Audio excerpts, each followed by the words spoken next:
the framers of Uganda's constitution in 1995 really understood the importance of freedom of association and press in the democratic development of Uganda, which spans into political, economic, social and cultural aspects of development. We've seen legislation that is intended to operationalize the provisions of the constitution, such as the Bill of Rights, instead putting in place measures that require stringent compliance to certain provisions, and then thereby limiting the expression of citizens. And sometimes the citizens themselves are harassed by apparatus of the state, such as security, such as regulatory bodies, instead of enhancing and enabling the free and fair application of the law. So that is what we are seeing. But because of that, you'll find some sections of the media now starting to self-censor, including of people who they should speak to or should interview, because of the environment that the journalists find themselves working in. Occasionally, they are drawn to self-censor because they realize that they can attract the wrath of the regulators.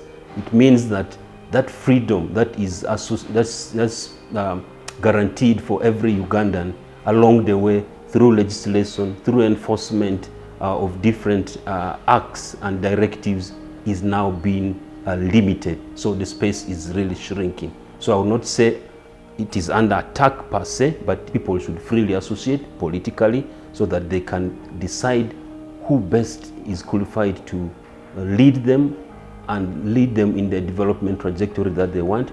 That economically they should associate. They should be able to form trade unions when conditions of work are not favorable for them. For true development, quality development to happen, we need political alternatives, we need economic alternatives. Those can only come in place when citizens come together, they engage in debate, and they're able to put forth alternatives. By providing them platform to enhance their capacity to articulate their issues, but also to participate in real development. Literally, nothing can happen in this country without the young people, or without young people taking center stage. And therefore, as Action Aid, we believe that for any organization that is worth its salt in this country, whether it is an NGO such as Action Aid, whether it's a religious organization, whether it's a private sector organization, or even if it is a government that does not take these demographics seriously and place young people at the center of all its interactions, it means that that organization is headed for extinction. I think that in the forthcoming elections, not just the 2021 elections, but in the entire governance trajectory of Uganda, with that population dynamics, we believe that young people need to take their place and center stage and influence political process, participate in elections, as well as ensure that they influence the policy agendas,